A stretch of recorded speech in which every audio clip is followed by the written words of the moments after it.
In its heyday, the Dragon Quest series was only ever released on weekends in Japan because midweek launches would see thousands of people pulling sick days to go and play it. Now there's Cyberpunk 2077. Welcome to Professionally Casual Gamers, the podcast where two friends kick back after a long work week and casually talk about everything gaming. I'm your host, Ralph, joined by my co-host and professional Japanese idol, Alex Samuel. I knew it was coming and that still cracks me up. I don't. Why am I a professional Japanese idol? Because you've been playing Persona 4 Dancing All Night. Your main girl is Rise, and you embody her. Ergo, I am now a Japanese idol. I'm a teenage heartthrob. Wow. Yeah, you're a female Japanese idol. Japanese idol. Yeah, it's 2020, man. It's been a weird year for everyone. Oh my gosh, Alex, how have you been? I'm doing pretty great. I've been playing a lot of Last of Us 2, just PS5 in general. Right before this podcast, so I was playing a little Among Us with some buddies. That was pretty great, just catching up. Because can't really do much of that in person, but Among Us is a fantastic way to communicate. So yeah, doing great. Happy to be here for episode 14, and yeah. Yeah, fun fact, it's not on Run a Show, but Among Us has become the most downloaded app on the Apple Store, along with a Zoom. So that's a fun thing to just point out. That's so hashtag COVID 2020. Well, today we're on episode 14. It's crazy to think a couple of months ago we just started this podcast. Now we have a library of content. As always, thank you to everyone who listens to our podcast. And if you've been tuning in for the very first time, bonjour. Oh my god! Now we're French. I'm in a weird vibe today. Let's go, Alex. Your love affair with the PlayStation 5. Why is it a love affair? Who am I cheating on with the PlayStation 5? You love it so much. Your love affair. Your love affair with the PlayStation 5 is just starting to really heat up. You know what I mean? I guess I've been cheating on my Nintendo Switch because I have not been playing a lot of Smash Bros. Dude, that lately. Nintendo Switch has been put in a box. She's hiding somewhere, crying. PS5's hot and heavy. You're sweaty. God! What games do you want to call out sweaty. On it? Listeners, I'm not sweaty. I'm very comfortable right now. Not comfortable at all. He's thinking about it. It's hot. Let's go. Jesus Christ. What game you need to put an explicit tag on this one, I guess. No. What games are you playing right now, man? Okay, so last time we were speaking, I was pretty much done with Persona 4 Dancing All Night. I'd been done with the campaign, but I want to get all the trophies because it's really not difficult to get all of them, and they're really fun songs. So I was like, yeah, sure. Yeah, and not very as Ralph was telling me right before us, I'm trash at the game. Dude, if you guys are on our YouTube, Alex I don't even know why you uploaded that. It's a good song. Alex uploaded him playing Persona 4 Dancing All Night, and I'm like, Alex, you could have cut this. You could have edited. Yeah, okay. So for some context, before you watch you screwed up in the middle of the song, and you restarted. I did I think I did like 30 seconds of the song, and I'm like, I missed like too many, and then I just exited out and then redid it. But when I was uploading it, I totally forgot about that. So it's in there. You get to see my blunder. But yeah, it's a good song. I got a laugh out of the title I put in there because the song is reaching out to the truth, and I'm playing this basically like it's a Vita game ported onto the PS4, playing on my PS5, so it's like 3 gens old. It's so good. It's a good. The title is reaching out to the true power of the PS5. Dude, what really seeing what it could do with this Vita game. Hey man, dude, play what you want. It's your PS5. No one can tell you. Oh, for sure. Really good game. Yeah, just cool, like revisiting those characters. There's some like story stuff to it. How far are you on the platinum? Oh, I got it. That's why I moved on to Last of Us. Oh, okay. Like, so you did there's like, I don't know if it's the same trophy list, but I remember doing the trophy list where like they said you need to do like this in a real like a fast pace. I forgot what it was. Yeah, you need to do something on like Tempo 7 and like Tempo 1. And I was like, oh my god. And then I did the Junes one because it was so easy. Yeah, where you have to. Oh, the song. Yeah. It was cool. It was a little annoying, like having to buy all the costumes, but I just looked online, like what is like the fastest way to do it, and it's like put on these 2 settings to make the song harder, and play like the first song on hard, and you'll get like 40,000 Persona dollars or whatever the currency is. Yeah, it's not a hard game to platinum. It's just I don't even think it takes a while. It's just no, it doesn't. It's a little depends tedious. on how good you are. Yeah, which I'm not, but I'm pretty like average at the game. I'll totally be honest. I like those games. I'm not great at them, but you know what? That's all that matters. I'm having fun. Yeah, one thing I do want to call out about when I watched your playthrough, and I totally forgot about it. No, it's not you at all. One thing that I like about the game is the music is really good, and I like the rhythm aspect of it. I don't like the clapping sound when you hit a note because it like screws up the song. I wish it was silent, honestly. Yeah, I think that impacts the viewer more than the actual player. I actually like it when you play because you can get into the rhythm more. Right. But I totally get that. Like, I rewatched that video that I uploaded. I'm like, this would be better without it. But I don't think there's an option to like omit it. Yeah, because unless you're doing all perfects, it's always like off sync. Because like they'll still give you a good, even if you're like a millisecond off. Yeah.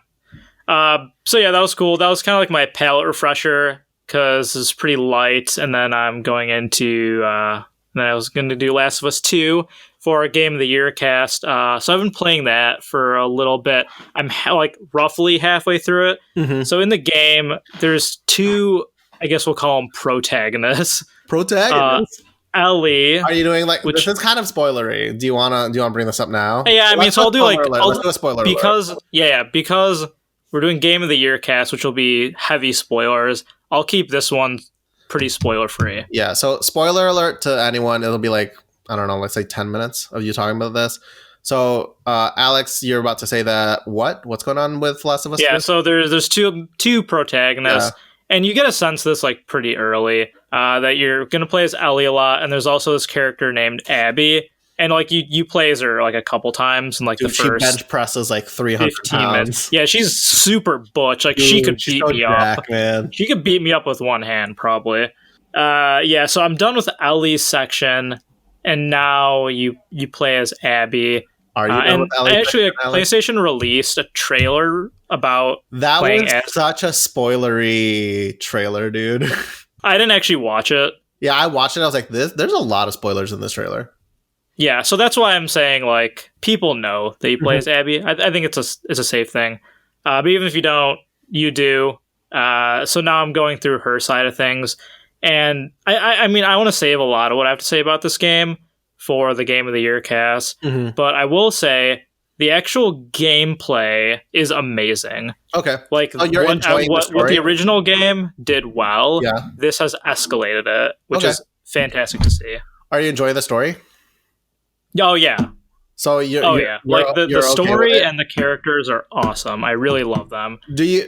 So when I brought up to you before you started playing this, I kept on telling Alex like, Last of Us Part 2 feels like a book. It feels like a book that you read in like high school, where it allows you to analyze structure, analyze motivations, themes, things like that.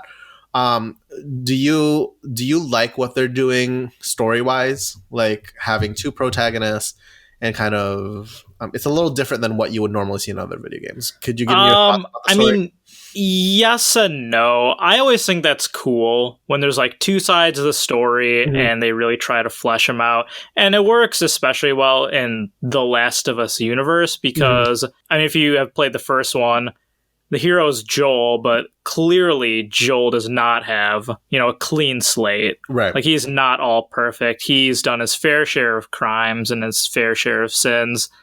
So that's kind of, they kind of double down on that in this one, I would say.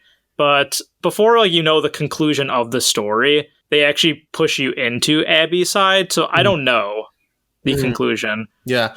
And I don't like that because I just want to know. Right. One thing that I'm sure we're going to get into this in Game of the Year. Yeah. One thing that I always kept on thinking back when I was playing Last of Us Part 2, and I think I might jump back in just as like a refresher and put it on easy. What do you call it? When you play Abby for the first time, I think you start out with her kid section. Do I remember that correctly? Yes. I feel with her dad, right. I saving the feel zebra. that it would be a better game, or just like it would make more sense if they started the game off with that. If that makes sense. So like I feel like if they started the game off with Abby's childhood section, and then go into the when she comes in to find Joel. I would disagree. You don't think so? No, we'll get into it. Remind me when we do Game of the Year cast, but I would disagree. Okay. Yeah, I'm curious. Or we can just talk about it after this. But yeah, like structure is very interesting. It's very deliberate. Yeah. I'm curious to see what you think. Yeah, but like I said, like what was good in the first one, they have basically escalated it. I have my fair share of problems with it. Mm-hmm. I think so. What are your issues? So I think this game is very formulaic. Okay. And for a game to be formulaic in of itself is not necessarily a bad thing. You think it's a gameplay issue? You think this game has a gameplay issue? So here's where I struggle with it. So there's always like they show you a cinematic, right, or a cutscene, and then they make you walk. It's a bit like they turn into a walking simulator. Oh, no. Where you go to point A to point B. Hot take and, by Alex Samuel. Hold on. And there's a door that's locked, and like, oh, of course there's a door that's locked. So you need to find this conveniently placed car dumpster, like jump over it, whatever, get to the next place. There's another locked door, rinse and repeat. Mm-hmm. And then there's going to be another cutscene. And again, the cutscenes, and whenever there's like some sort of like character involvement, or like whenever the game wants me to be more engaged with it, I have a blast with it. Right. But then after that, you go back to Walking Simulator where you get from point B to point C. And you always know it's going to happen. Mm. And the environments are basically always the same. Okay. Like in that point where I'm going from point A to point B, I am not having fun. And it's about half of this game. Interesting. Okay. Yeah. I'm very excited. I'm very excited. So this is my final. No. Okay. Wait. Hold on. Well, let me say. Okay. When after you've walked whatever, and you have the cutscene, or like you're forced into this like gunfight with the opposite people, or like you're in a gunfight with like the zombies, the clickers. Like that is awesome. Mm-hmm. The gunplay in this has been so real. Like it's not even like revamped. It's just escalated. It's just everything is better about the gameplay in this. But then it sucks because you're like, okay, this is over, and I know what's going to come. Interesting. I think I would disagree. So if you think, if you had issues with like, oh, like it's very formulaic, it feels the same. But the reasoning behind you saying that, oh, like, the walking between, I'm so excited to talk about Game of the Year, by the way, because I think we're going to get into a really deep dive on this. But I think the reason that they have those moments is it allows you to have like a breath in the game, because it's so tense most of the time. And so like, it makes you feel so anxious most of the time. So I think those moments where you're walking around, one, I think is a good moment for you to like scavenge for supplies, because because you typically use up all of the stuff. I don't know, unless it's different on easy. No, you're right. Yeah. So like, basically those points are just used to re-ammo up. Correct. Yeah. So I think that's another thing, but I don't know how fast you're going with the game. It's also a good place for them to allow you to understand some of the like backstories of things that are not directly related to the characters. I don't know if you're scouring for notes, if you're scouring for tiny little story moments. Like there was one really interesting story for Ellie, like in those sections where you said that you're just walking around, where you can find, I think it's like the bow and arrow, where you find out there's this ace marksman, and then like the people gave, I think, his daughter to, like the daughter got killed by the Abby's faction. And so he got like really upset, and then like everyone in the town didn't support him. And so what he ended up doing was locking their bodies in the garage filled with mushrooms. And so like if you don't see those notes, if you don't read those notes, it would just be a garage filled with people like clickers. But if you but wait, was that a cutscene or just a note? It's just a note. Oh, okay. So like, that's what I mean. So like if you don't spend the time to look at these smaller stories, you're not going to see some environmental storytelling within the game, which I think is the purpose for those tiny little moments. Like I remember very clearly that I'm like, oh, like that's weird that there's this garage full of clickers, and like there's like 10 clickers in here, and then it's blocked off by a garage, a trash can. I'm like, I guess that's what it is. But then if you go into a house and you find the bow and arrow, and then you read the note. He was so angry with the town for not supporting him and like trying to get revenge for his daughter that he locked all those people in a garage filled with spores. Mm-hmm. I've not read all the notes I've picked up. I've read a good amount of them, and a lot of them are not very interesting. Yeah, so that seems like an outlier to me. Right. So, well, there's just multiple layers, right? So, like, you need to find like it's world building. Yeah. I agree. And then you find out that the clicker or the stalker that you get the bow from is probably that person. So that was like that makes sense. I didn't read that note. I think I probably picked it up, but so like it's just one of those things where like and I totally get like, hey, like I just want to get to know the story. Like I get that part. I totally understand that. But if you don't take the time to fully, immerse yourself within those moments and within the game, I think you're gonna miss a lot of the cool things that they have tucked around in the game. I don't know. We'll see. Yeah, there probably are some little things I am missing out. But, I mean, when people talk about this game or the last one, and stuff that's good about it, rather, it's never, me walking around and I kind of missed where to go because of, like, the dim lighting or something. Yeah. It's all just the hard-hitting narrative, the really relatable and the awesome characters you connect with. And if I'm just, like, walking around for, like, 10 minutes... just re-upping on ammo or whatever, it's I don't know. I don't have fun with it. Alex, so that's why I have 10 more hours roughly of this game, and part of me is like, I had to take a break from it because I'm like, I know because I just got through a really fun gameplay section. I know they're gonna make me walk around for like 10 more minutes. Yeah. I do have to say that I think Abby's section is much more action oriented than Ellie's because her kit is very different. Okay. Because like interesting. I'm definitely gonna beat it, but I was like, I need to take a quick break from this. It's also like really dark and really sad. Yeah, that's I'm down for it though. Like Naughty Dog does it really well. And I know like I'm like super passionate about like how bad the in-between sections are. Like I really am. Interesting. But I'm equally passionate about how good the gunplay feels. Like when you shoot, like when you're fighting like a group of the enemies and you shoot someone and kill them, like another person will like call out their name. And that like always happens. It's not just like, oh hey dude, like are you good? Like each person or like guy or girl has a name, and the other person like feels like so emotionally like invested, like, oh my god, like that person died.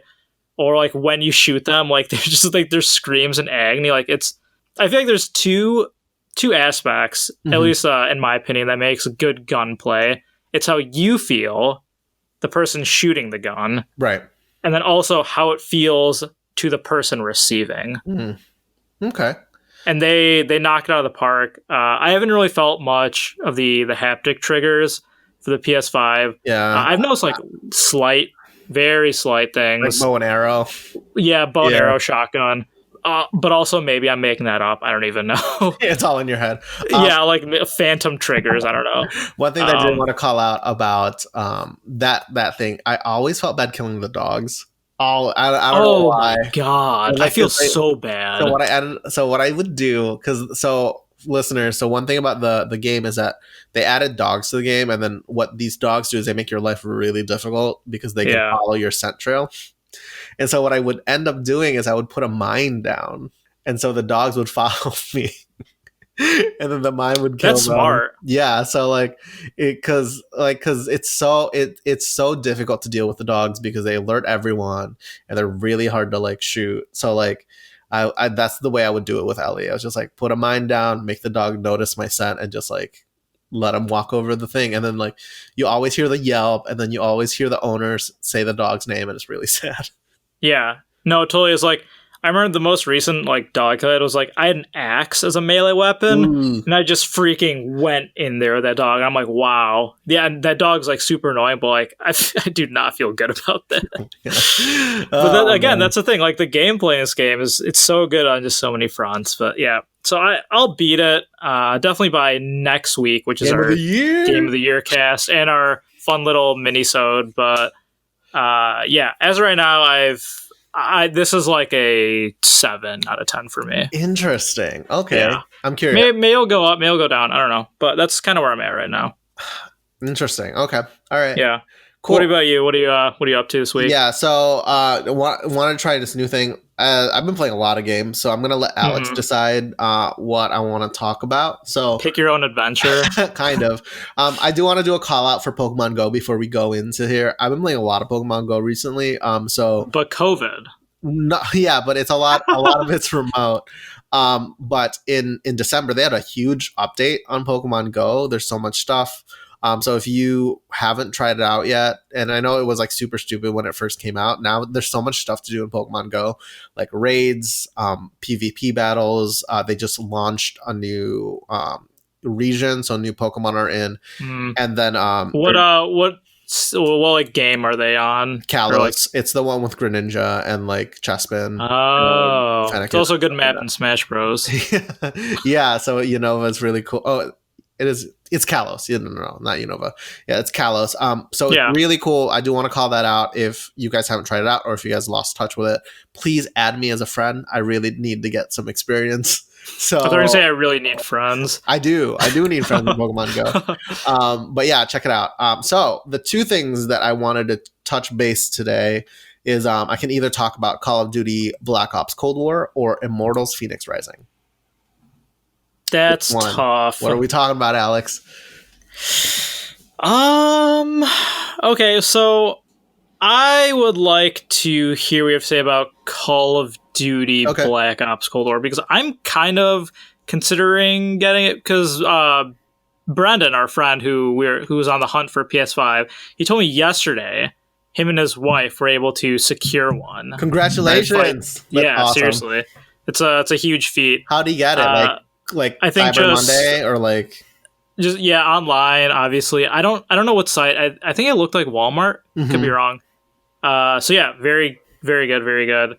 And I was saying like, hey, because he's really big into shooters, super good at them. So I was telling him like, if you end up picking up the new COD and you like it, like I might ask Brendan if he wants to play Destiny with me.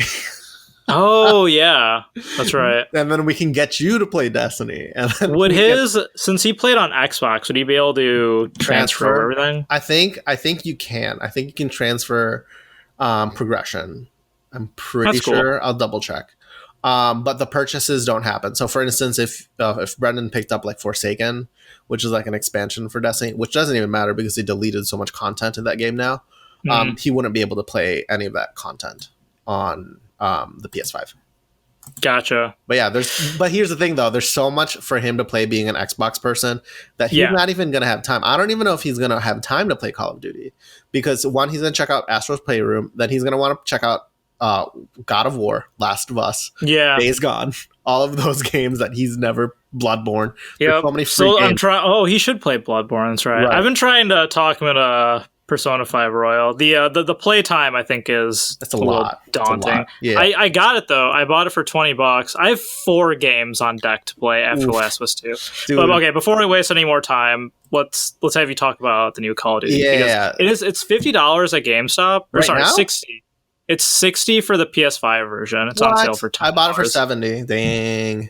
That's so I'm kind of like, all right, if you like it, like I might pick it up. So Call of Duty Black Ops Cold War is I think I could be wrong. I think it is my first Call of Duty game. I remember playing some kind of Call of Duty-ish game on the Wii. It was either So like it was either Call of Duty. Really. It was either Call of Duty or Medal of Honor, because like back in the day it was always about World War II. So like, I always got confused. But I never played Call of Duty when it became what it is today, when it became like this giant behemoth of a franchise. So that's where I'm coming from. So Call of Duty Black Ops Cold War is my first official Call of Duty game in the new generation stuff. I have a lot of thoughts. The story is really cool. I'm playing the main story campaign right now. I believe it's pretty short. I think it's 6 hours, 5 to 6 hours. Yeah, they usually are. Yeah, so it's like not bad at all. I think primarily you're going to be playing it for the multiplayer. I do want to call out, it's like, I know that it was on the news a lot and I just didn't pay attention, but it is 180 gigabytes. Oh god! Like for all of it. So like your zombies That's mode, so your much. multiplayer, your Do you have to download everything? I think you can choose which ones to download, but I paid for all of it. So like of course I'm Right. gonna download all. Yeah, it's 180 gigabytes. Excuse me, on the PlayStation 5. I believe on last gen consoles, they're like 130. So it's just those textures, ray tracing, all of Yeah. that stuff. It looks really good. It looks beautiful. I just want to touch base on the story. The story essentially is that it's a lot of espionage. It feels like 007. You're in a group of people, and then you're trying to figure out how to find this big, scary Russian person. His name is Perseus or whatever. And it's cool. It's interesting because you're trying to find out evidence and trying to connect dots to this target. And so you're going in like past missions, you're going to like Berlin, Vietnam, a lot of like Cold War stuff. And the people are really interesting. I didn't expect this from a Call of Duty game because when you would go into like the safe house, you get to talk to the team, ask them questions, build out the story, or you can just go into the missions themselves and then just like spray and play, you know, like shoot some guns. Okay. The story cool. is actually like pretty fascinating to me because I've always thought that Cold War was a really interesting time in history. And so it's really cool to have this espionage thing. There was a mission that I just beat where we infiltrated this Russian base, and then you go to the basement and the Russians rebuilt like an American town in their basement, and they're using like fire drills there. So like they're like shooting civilians and whatever, like obviously like mannequins, but they did not know that we infiltrated the base. And so we ended up shooting a bunch of Russians while we were like in this like Americana town. When they're doing their fire drill. Right. Yeah. So it's super cool. The story is really fascinating. One thing I need to talk about is that the controller and the haptic feedback support is so good. Okay. It is so amazing. I would have to say out of the games I've played, it's only second to Astro's Playroom, which is the pinnacle of haptic feedback and controller support. But it's so cool because the controllers themselves, it probably is making me a worse shooter player, honestly. You know, I was going to ask you how that impacts your gameplay. Yeah, so like all of the guns feel very different. Like a shotgun, like your aim down sights will vary depending on what gun you're using. If you're using like a very heavy gun, it's hard to shoot. Like it feels difficult. Like there's a lot of resistance. But if you're using like a pistol, it's much easier. And then the other thing that's super weird is that the triggers will flick back, which is super weird. So like it like kind of simulates recoil. And then, okay. So it's super cool. And then the other thing too is the haptic feedback is really good too. It's not as good as Astro's Playroom, but I was like, is it just like when you get shot at? No, not necessarily. It's just like I was walking on like the train, and then so it would feel like the controller felt like you were on the train. So like if you understand, like if you've been on a train before, it has that little like judder, like you'll do like and then like a big judder. It's like a weird. It's called onomatopoeia. I hate you so much. But it feels really cool. Like it feels different when you're on a helicopter. Like the rhythm of it is different. The sensitivity of the vibrations are different. Yeah. So it's really good. One thing I do want to note about Call of Duty, and I guess that's where the reputation comes from. Before I jumped into the main campaign, I jumped into multiplayer because I was waiting. Multiplayer downloaded super fast, but literally, so I was doing okay. I think I like a KD of like a 1.2, which is not the best, but it's not bad. At the end of it, I don't understand how voice chat works in this game because I had myself muted. But at the end of there, like someone told me to die for like and like that. Yeah, that's Call of Duty. Like, kill myself and just like slit my wrist and like I hope that they went the whole 9 yards. Yeah, no, like super crazy. Yeah. And it was just one of those things because it was my first multiplayer match in Call of Duty, and I was thinking, I'm like, oh, okay, this is it. This is what it is. This is how I go. Right. So it's just like an interesting thing because it feels really aggressive, and I think that's just like the culture. And like I know like people don't mean like people don't mean it, right? It's just you're angry or whatever. I'd like to think so for humanity's sake that they don't actually mean it. No, but like I played League of Legends and people say that all the time. Oh yeah. But I think it's just weird hearing someone's voice. I'm not used to it. If you're like a chat, I'm like, whatever, this dude's an idiot. Yeah, like, and that's why League will never have in-game chat for like when you're with randos. Yeah. So like literally I was just like, this is aggressive. I don't know if I feel this, but I am going to jump into Call of Duty tonight with some friends. Nice. So that'll be hopefully more wholesome. Maybe. And then, but the thing is like, what I say is I don't know how voice chat works in Call of Duty is because my chat wasn't on. So I don't understand. Yeah, but so you could hear them, but they just couldn't hear you. Like I would like to turn that off. I don't need to hear that. Yeah, hopefully you can just do like your party chat. That'd be cool. But so before we move on to industry news, I do want to ask you, how is the 3D audio? I have not been playing 3D audio because I'm playing it off the speakers on my TV. I haven't played with a headset, so I'm sure it's probably good. Yeah, I would assume because like especially in Call of Duty, like it's super important. Yeah, like footsteps, bullet noises from afar, and whatnot. The 3D audio in Last of Us 2 it's definitely noticeable. It's very good. That's awesome. Yeah, especially like when you're doing the R1 when you're in the listen mode to like hear where enemies are. See, I need to play with a headset more. I really need to play with a headset more. Yeah, I'm playing on my monitor, which doesn't have speakers, so I actually don't have a choice. Yeah, no, a lot of monitors don't come with speakers now, so yeah, it's something that I learned when I started doing PC gaming. I was very confused, but yeah, Call of Duty is really good. Parting thoughts. It's like a really nice looking game. It's a pretty game, man. The ray tracing's really cool. The models look really cool. Hair's not as good like as Miles Morales. I think Miles Morales is a really good hair. I don't know what hair's tough. Like what they're doing there, but like I am so excited for just everything after. There's so much stuff to do. Like next gen. I typically would tell people, hey, like to wait, but like next gen is here. Like. There's some good stuff here, man. Yeah, cool. So you'd recommend the new COD? Yeah, I actually would. And I've always given COD like some flack because in my head I'm like, oh, there's just some like people that just want to shoot stuff. The story was really cool. So so far, I haven't finished it yet, but yeah, I feel like they're low key known to have good story campaigns. Yeah, it's not bad at all. It's really good. On that note, speaking of next gen and video game stuff, God of War. This has nothing to do with next gen. Yeah, it is, dude. I mean, kind of. All right, I'll let you go for it. No, seriously. So, God of War. Obviously, there's going to be a new God of War on the PS5. Alex, God of War's Kratos is now available in Fortnite, which is super weird. Fortnite's newest season just launched on Wednesday, and it features hunters from different realities and collectible skins you can earn from the game's seasonal battle pass, including the Mandalorian and his constant companion Grogu, which I did not know, aka Baby Yoda. Yeah, I literally thought his name was just Baby Yoda. Yeah, so Kratos is a fitting addition to the lineup, though he may not be the only video game crossover we see this season. Rumors point to Microsoft's icon, Master Chief, possibly joining the game as well. The Kratos skin is not exclusive to Sony platforms, so you can get it on Xbox, PC, or whatever. But if you do play on PlayStation 5, you get to use a special armored Kratos skin instead of his original skin. Wow. Alex. So you're telling me Master Chief can be in a game that people care about, actually? Oh my God, you are so mean.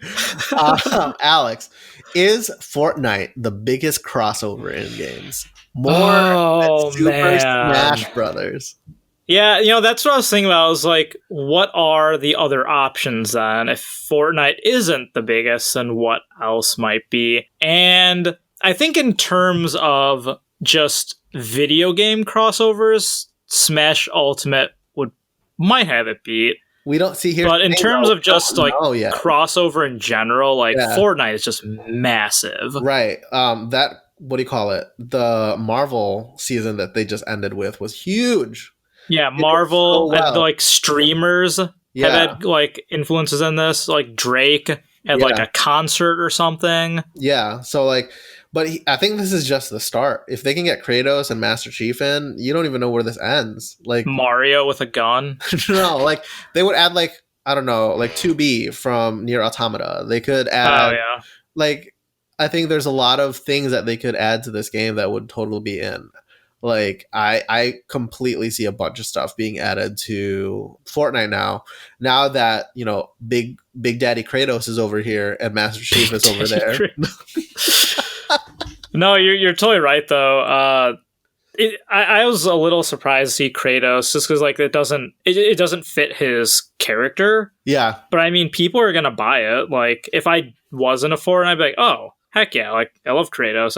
I'd be down to buy that. I'm so surprised that they put so I guess this is like a backpack, so they have backpacks in the game. I'm so surprised they put some Mimir, which is like this severed head, and that's Kratos' backpack is just a severed head. Oh, it is, or you want it to be? It is. Oh, that's awesome. Which is super weird to me. I'm like, this does not feel very E for everyone. Yeah, that's a little weird. But yeah, I mean, I think it is the biggest cross-run game, which is it's cool. Yeah, I'm not in that scene, but like honestly, I'm happy it exists. Do you think like, it's very inclusive. I think like it sets a tone for like other devs. Like, hey, you know, not playing in your own corner. Mm-hmm. It can be good. It can be good to want to make connections with other companies and make something that's just absolutely crazy and fun for the consumer and player. Mm-hmm. Do you think we would ever get to the point where we would have skin reveals for Fortnite, similar to how we do character reveals in Super Smash Brothers? Oh, where it's like so-and-so is entering the party or whatever. Because Kratos got his own trailer. I didn't watch it. Yeah, so like, it's interesting that they have something like that. I think Kratos is worth it if they did like something minor. I don't even know like some of the skin collaboration that they've done that are exactly minor. Right. Like they had like Keanu Reeves. Wick. Oh, that was like one of the OG ones, John Wick, dude. John Wick, yeah. That kind of started everything. Yeah. I honestly like it's cool. Dude, yeah, like they should do a trailer for was in the game. Korra, the Avatar? Sora. Oh. Your weeb boy or Cloud. Yeah. Oh man, I don't think Square Enix would do that. They're very protective of their properties. But that'd be cool. Maybe I would play Fortnite for like a hot second just to play as Cloud in there. I don't know. Dude, Cloud shooting guns instead of That's so funny. Barrett, that'd be funny. Speaking of, you know, video games and other franchises, that's what we do. Super Nintendo World in Japan opens on February 4th with an augmented reality Mario Kart roller coaster. Ooh. Alex, did you see the video? No, I did not see the video. I did read about the news though. And what's interesting is, so I went to Japan in spring of 2018, and throughout the streets of Tokyo, they had like this Mario Kart thing. It was kind of like a tour you could do where they would give you like a character in the Mario universe. Like you could dress as like Wario, DK, Yoshi, Mario Brothers, like Peach, and you drive around the carts and they would like show you like some of the stuff. And then Nintendo kind of put the kibosh on that after our trip. So then everyone was like, and it kind of made the news because that was like a super popular like touristy activity to do. Yeah. And so Nintendo put the kibosh on it. So then later they're coming out with a Nintendo World. So people are like, okay, makes sense. They're doing this so Nintendo can have their own Mario Kart thing, which this doesn't seem like it's the same thing. But it's kind of similar. Yeah, it's like a huge roller coaster. So the park looks amazing. Like honestly, like it's super cool. I saw some screenshots. It's not even there's a video of the park now. Like and then they showed you the Mario Kart ride. It's like in Bowser's Castle and it's super cool. That's the first attraction. I believe there are rumors that they're going to be making a Donkey Kong section. Nice. For the thing.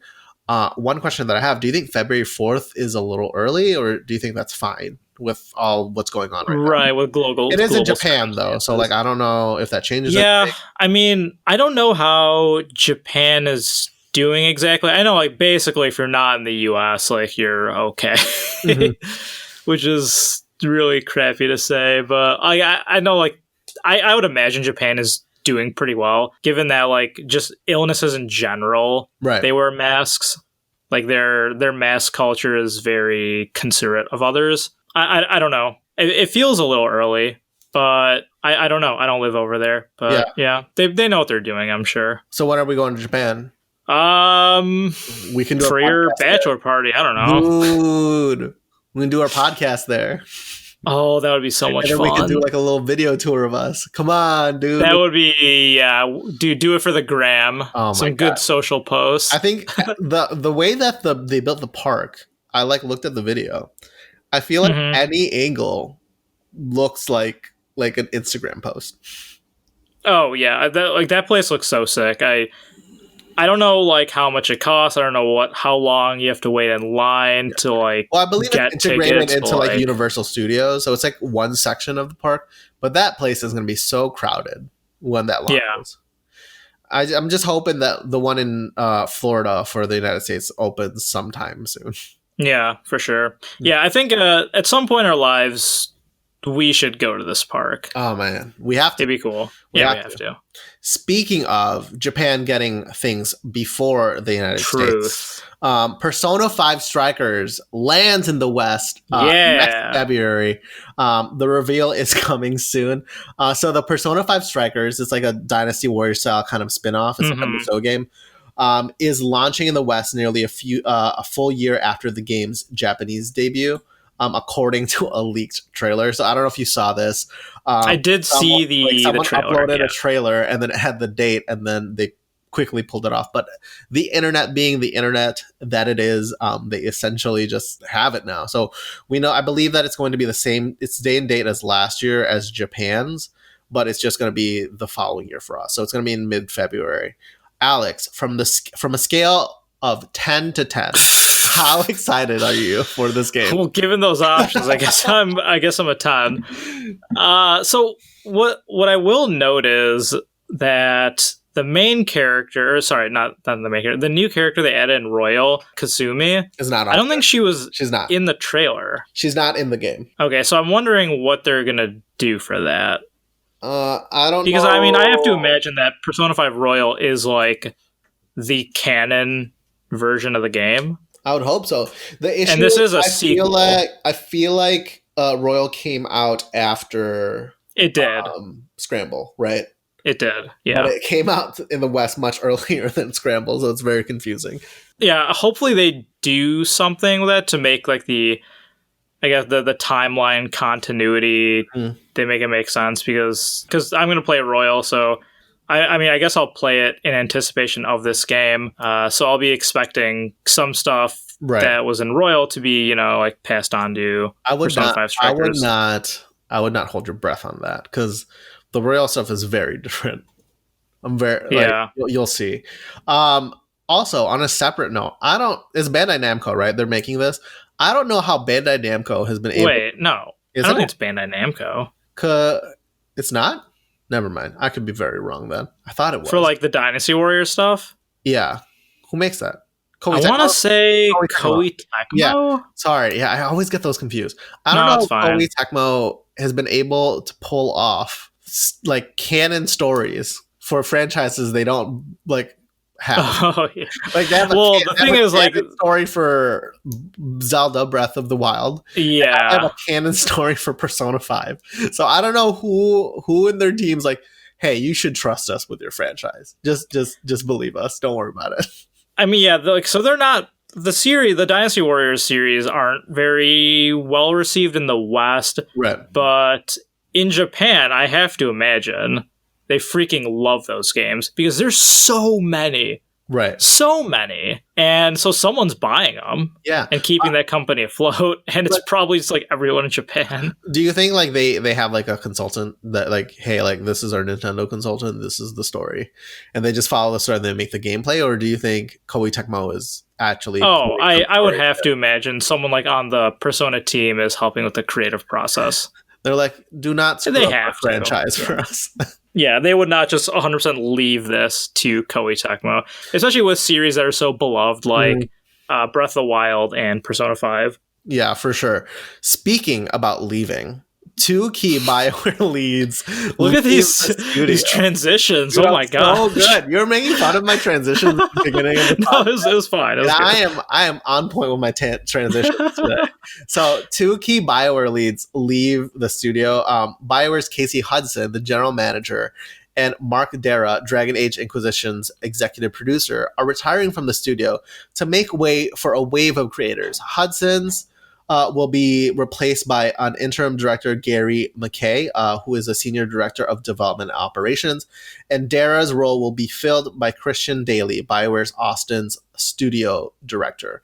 Alex, is this a red flag for BioWare, or is this a good sign for the studio? What do you think? Hard to say. I don't really know if this is much of a red flag. Maybe it's like an orange flag or like a dirty yellow flag. Dirty yellow flag. Because maybe it was last month, there were some leaks that BioWare was coming out with some new games. Does that sound familiar? I don't know. I know. And I want to say one of them was a new Dragon Age game. Well, the Dragon Age game has been confirmed. That's always been confirmed. Okay, yeah, I remember hearing some new information about like a small handful of like BioWare games. Maybe I'm making that up because there's been like a few leaks in recent industry news, but I don't think it's like that crazy. Obviously, Dragon Age Inquisition was very good, but other than that, like BioWare hasn't really been doing anything crazy. Yeah, no, that's what I'm trying to say. Is this a red flag? Because let's see, the last two games, which for most studios would be a nail in the coffin, was Mass Effect Andromeda, which did not do well. Right. They had Anthem, which also did not do well. Oh, man, I totally forgot about Anthem. Right. So, like, I repressed that from my memory. Obviously, a lot of Mass Effect fans bought that game, was not happy. And then a lot of people bought Anthem because they thought it was going to be really cool, and it's BioWare, and was not happy as well. So, like, it's just very interesting that these two, like, these are very well-known people in the industry, are leaving that studio. I know Casey Hudson left, like a couple of years back to work for Microsoft, and I'm pretty sure BioWare begged him to come back to, like, oversee Anthem stuff. So, like, now he's leaving again. I don't know if it's a red flag or if it's an orange flag, but I think it is something very notable, especially since two senior people that are very well-known in the industry are leaving. Gotcha. Yeah, definitely. I didn't know. I'd heard Hudson left. I didn't know he actually came back for Anthem. That's good to know. I mean, if that's the case, then this is a green flag. You think it's a green flag? You think it's good? I mean, if they were, like, key players in these past two releases and they're leaving, I don't think it hurts. Interesting. I mean, BioWare, they were... they're one of those studios like people loved. I'd like to note that I think Casey Hudson came back as like a fixer for Anthem. So like Anthem's production was not doing well, and so BioWare brought him in to fix try to fix it. Okay. To get it to ship. I don't know about fixing the game because that game was super broken. But I think he came in to get it to ship. Gotcha. Well, it did ship. I don't know if it was complete, but yeah. Which is such a bummer because I actually thought Anthem had so much potential. Like, it looked amazing. So much potential, and it just did not do hot. Yeah, it looked super cool. I personally think this is actually like a red flag, especially since Dragon Age hasn't come out yet. So it's really weird for someone from that leadership team leaving before the game ships. Yeah, I guess in some regard it's kind of like the Halo situation. But the past few Halo games have been okay. Like, I don't think they've been bad. They've been fine. Whereas, I mean, the last couple of BioWare games they not even just like they were bad, like they were abysmal. So for them to try to take a new direction with it, and they're not like the people replacing them aren't total newbies. Like they've been around in the industry, so worth a shot. Curious to see what happens. You're not a BioWare I'll stick fan, with my right? decision that maybe it's not a green flag; it's a dirty yellow flag. It's a dirty yellow flag. You're not a BioWare fan, right? So like you don't follow. You're not like ride or die. No, I used to be ride or die BioWare, dude. Anything BioWare came you out have with, a hard on for Mass Effect.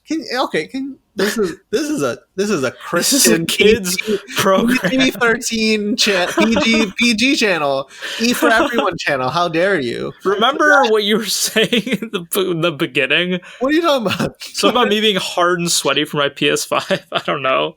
See, I would say that about you. I'm fully wholesome. How dare you? Yeah.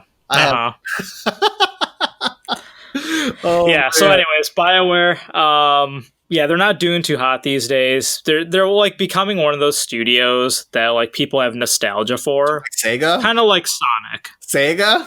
Dude. Yeah, kind of like Sega. Like, oh man, remember those games? Sonic used to be so cool, and now he's just like now they're like, well, I love the Yakuza games. At least Sega does that. Hey, they own Atlas. They own Persona. Yeah. That's Atlas. That's that's different. Yeah. Well, on that note, we are moving on to our next segment, budget gaming. Super weird because it's like it feels like a Black Friday, Cyber Monday kind of hangover kind of deal. Yeah. But basically, if you didn't buy what you wanted to, then try wait until Christmas. But yeah, there are some good deals though. Yeah. So Xbox Star Wars Squadron is $23.99. I know I heard that game's super good. I would probably try to see if that you could pick that up on the PC though, because if you ever get like, did you hear it was super good or just like decent? Like it's pretty good. Like people say it's like really good. Like a lot of I feel like it got overshadowed by just like a bunch of games coming out, the PlayStation 5, like Xbox, like people didn't pay too much attention to it, but a lot of the reviews that I've seen for Star Wars Squadrons was it was perfect in scope. It did what it wanted to do. Like it's not bad at all. Okay. Yeah. I pulled up on Metascore because I was curious.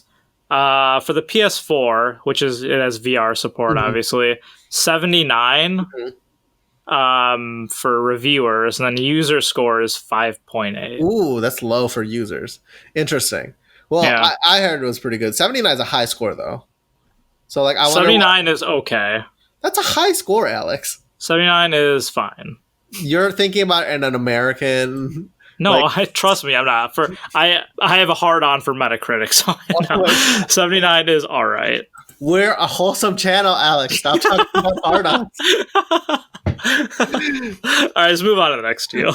So Red Dead Online is $4.99. If people don't know, Rockstar has separated Red Dead Online with their base game. And so if you wanted to like check out Red Dead Online without buying a $50 or $60 game of Red Dead Redemption 2, you can check that out. It's $4.99. I think it normally is $20 moving forward, but it's like super cheap right now. So if you want to check out, like get a flavor of what that world looks like, now's your time. On PlayStation, Resident Evil has a collection pack. So Resident Evil 4, 5, and 6 are all $23.79 bundled together. So that's super cool. 4 is a fantastic game. I'm pretty sure that's being... I think we spoke about it last week, right? During the Capcom League. They're going to make a remake of that. So I'm really excited for that. Yeah. So I mean, honestly, maybe hold off on it. I don't know. Wow. It is a quick game, though. So, yeah. Well, I don't think we're getting any remakes of 5 and 6 anytime soon. So, granted, I don't know if those were reviewed pretty well because it was like super actiony. But yeah, 5 and 6 are less than stellar. Yeah. But when they get remade, that might be pretty cool for sure. But yeah, 4 is aged well, I would say. It's $23 for 3 games. That's like not bad at all. Oh, it's a pack for all of them. Yeah, that's awesome. All 3 of them, not just like by itself. So that's why I wanted to call that out. Rage 2 is $17.99. I think that's like one of those like middle of the like pack games again, like a little bit better than average, but like nothing to write home about. So I've heard it kind of has like a low key cult fan base. Yeah, the Rage series. Yeah, Nintendo actually has some decent sales, which I'm surprised about. Wow. Well, because it's not like Black Friday anymore. Nintendo has terrible sales. Yeah. But Overcooked 2 is $12.49. I love that game. Samantha and I play it all the time. When we have competent friends over, unlike Alex. Don't even talk to me about Overcooked. Not even a competent Overcooked player. It's a really fun game. I'm the opposite of competent when it comes to Overcooked. Terrible. Oh, man. And then they also have John Wick Hex for $13.99. I heard that game is super good. So check those out. On Steam, Elder Scrolls Online is $7.99, which is not bad at all. And then Greedfall, which is $19.99. If people don't know what Greedfall is, I keep on hearing some decent things about it. I hear it's a little buggy, but if you're like a fan of like Mass Effect style Witcher type games with like some really interesting stories and branching storylines, people say that that's kind of the itch that Greedfall could be for you. That seems kind of cool. Yeah. And then on the Epic Game Store, they don't have Mudrunner for free anymore. So if you didn't get it last week, you screwed up. No Mudrunner for you. Alex really liked Mudrunner. But this week, Cave Story is free. So check that out. One call out for Epic Game Store, Rainbow Six Siege Deluxe Edition, Year 5 is $10, so $9.89. Nice. What a long name. Terrible. Yeah, I thought that was like a typo, but it's actually a part of the title. Yeah. But yeah, some decent deals. Obviously, like the good deals just went away. So yeah, I've heard Cave Story is actually kind of a fun game. I might download that. I don't think it's like too terribly like graphically. You're if your computer can't run Cave Story, I'd be very disappointed in you. Okay. Okay. Well, thank you for sticking around for our 14th episode of Professionally Casual Gamers. We had a lot of fun hanging out with each other, and we hope you did too. If you have any discussion topics at all or any questions, send it over to professionalcasualgamers@gmail.com. We always check it, so the first person to send us one, that would be awesome. Or you can send us a question on our Instagram or Twitter @professionallycasualgamers. See you next week. It's Game of the Year season, baby. Yeah, let's get it. So I just want to talk to the listeners to just prepare them for what Game of the Year is, because it's going to be such a like it's just gonna be a problem. There's gonna be everyone's gonna be talking over each other, and everyone's gonna be angry. It's gonna be like long episodes. So Alex, what do you think? Like we're gonna have two episodes? I imagine there'll be 2 episodes, maybe like an hour 15 each. It's kind of what we're aiming for, and we'll need to preface and be like, hey, we need to like let each other finish our talks. Yeah. For sure. Segments like what we want to say. It'll be easier because like right now we're doing this podcast apart from each other because global circumstances. We're all going to be together, so I think that'll be easier to convey. Which we've been quarantining, so that's good. Yes. One thing that I would like to note, Alex thinks we're going to be 2 episodes. I personally don't think so because we're all going to agree that Final Fantasy VII Remake is Game of the Year. Chance, dude. Final Fantasy VII is not Game of the Year. We should probably. We're going to talk about this offline, but Alex and I are going to discuss what awards we're going to give out. I'll make little graphics. It'll be fun. Ooh. All right. Well, I hope everyone's going to be very excited for next year. If you haven't been paying attention to any of our podcast, next week is going to be the ones to pay attention to. Mm-hmm. All right. See you next week, everyone. Keep it casual. Bye. Bye.